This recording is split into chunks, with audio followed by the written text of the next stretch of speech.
오늘 우리가 함께 살펴볼 말씀은 마태복음 9장 18절부터 26절까지 말씀입니다. 오늘 본문 말씀에서는 예수님께서 행하신 두 가지 이적이, 더 쉽게 표현하면 기적이 등장을 하죠. 그것은 바로 이 죽은 소녀를 살리신 사건, 그리고 그 사건 사이에 있었던 혈루증 여인을 치유하신 사건입니다. 그렇다면 이 사건을 통해서 하나님께서 우리에게 말씀하시고자 하는 것은 무엇일까요? 오늘 본문 말씀 속에서 우리가 가장 먼저 보게 되는 사건은 죽음에 이른 한 소녀를 예수님께서 살리신 사건입니다. 한 관리가 갑자기 찾아와서 예수님께 그렇게 말씀을 합니다. 예수님, 나에게 딸이 하나 있는데 그 딸이 죽게 되었습니다. 그런데 여기서 이 관리의 그의 고백은요, 우리가 한 가지 눈여겨볼 만한 고백이 나타납니다. 그 고백은 바로 예수님께서 자신의 딸에게 손을 얹으시기만 한다면 나의 딸이 아무리 지금 죽었어도 다시 살게 될 것이라는 믿음의 고백입니다. 우리가 주목해야 할 것은 다른 것이 아니라 바로 이 믿음입니다. 우리가 정말 하나님을 믿는다면 하나님께 능력이 있음을 믿고 우리가 기도할 때에 그분이 응답하신다면, 그리고 그분의 뜻에 부합하다면 그분을 통해서 어떤 기적조차 일어날 수 있다라는 확고한 믿음이 우리 안에 있어야 된다는 겁니다. 한 관리가 보이고 있는 믿음이 바로 그 믿음인 거예요. 이제 이 말씀을 들으신 예수님께서는 어떻게 행동을 하시죠?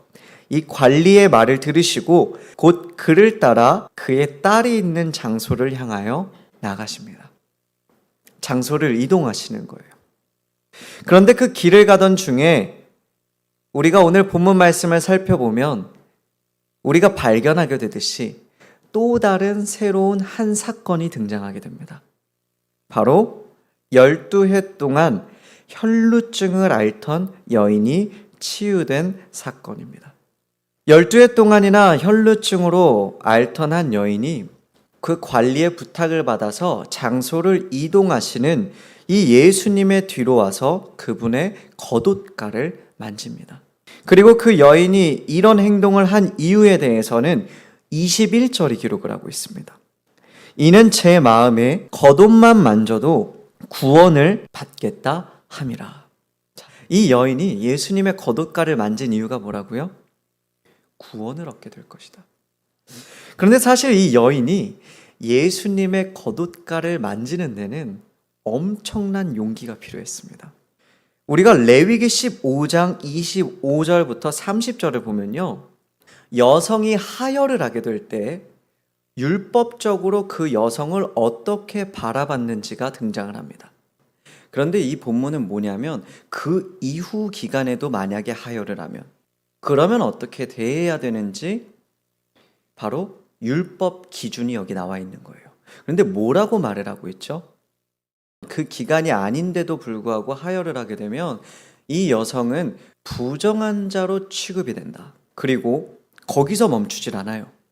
이 여성이 만지고 이 여성이 거하는 모든 것 또한 부정하게 된다라고 규정을 하고 있습니다.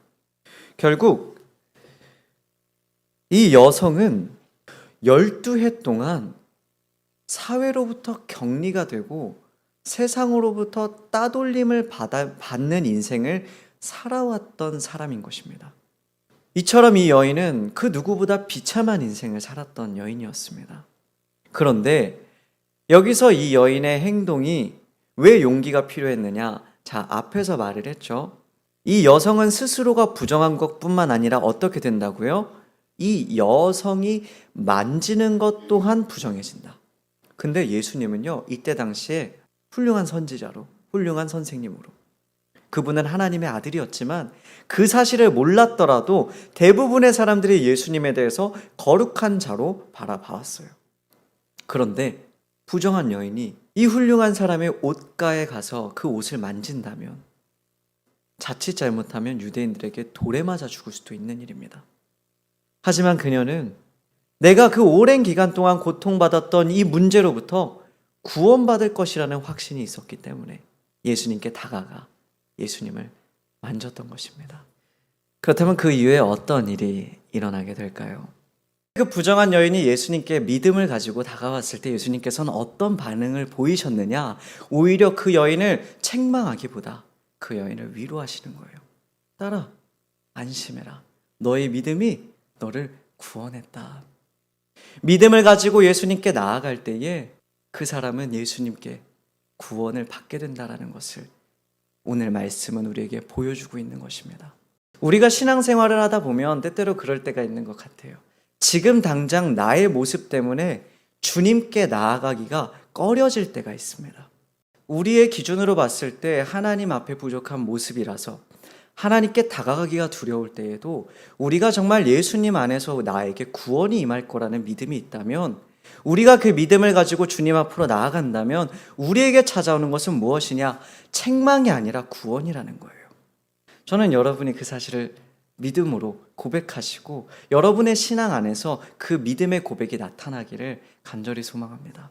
여인을 치유하신 예수님께서는 이제 앞서 예수님을 찾아왔던 그 관리의 집에 도착하십니다. 하지만 23절을 보면 예수님께서 예수님을 찾아왔던 관리의 집에 도착하셨을 때 이미 그 소녀가 죽어 있었다는 사실을 알 수 있습니다. 여기서 어떤 인물들이 등장하죠? 피리 부는 사람들과 떠드는 사람들, 뭘까요? 유대인의 풍습 속에는 장례를 치르게 되면 전문 악사들을 불러서 이 죽은 사람을 위해서 그들이 슬픈 곡을 연주하게 했습니다. 그리고 동시에 또 뭘 했느냐? 전문적으로 곡하는 사람들을 불렀어요. 우는 사람들. 23절은 그걸 보여주고 있는 거예요. 이 소녀가 이미 죽어 있었다. 어느 정도로 죽어 있었냐면 이미 장례가 진행되고 있었다라는 겁니다. 하지만 예수님께서는 뭐라고 말씀하시죠? 죽은 게 아니라 잔다. 이 소녀는 죽은 것이 아니라 잔다 하신 데는 사실 우리 그리스도인들이 죽음을 어떻게 봐야 하는지에 대한 것도 들어있는 겁니다. 그리스도인들의 신앙 안에는 죽음은 곧 잠깐의 잠과 같다라는 거예요. 왜죠?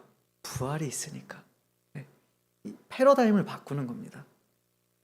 이 예수님의 말씀 속에서 나타나는 거예요. 우리가 그리스도인으로 살아갈 때에 우리가 기억해야 될 것이 있어요. 본문 말씀에서 나타나는 혈루증 여인, 그리고 이 한 관리의 딸의 체험이 우리가 그리스도인으로 살아갈 때에 우리 삶 가운데에도 여전히 역사하는 체험이라는 겁니다. 예수님 안에서 나의 죄가 해결되고 하나님과 화목을 이루어서 하나님과 원수되었던 내가 하나님의 자녀로 새로운 삶을 살게 된 것이 바로 우리가 체험하게 된 첫 번째 구원입니다. 저와 여러분이 그 사실을 기억하며 살아갔으면 좋겠습니다. 자, 두 번째 구원은 뭐죠? 부활입니다. 우리는 이 땅 가운데 예수님을 믿음으로 새로운 인생을 살게 되어 우리가 구원받은 체험을 하게 되었습니다. 그런데 우리는 미래에 예수 그리스도를 믿음으로 말미암아 구원에 이르는 체험을 또 한 번 하게 될 겁니다. 이 사실을 기억하는 저와 여러분이 되기를 간절히 소망하면서 오늘 성경 공부는 여기서 마치도록 하겠습니다.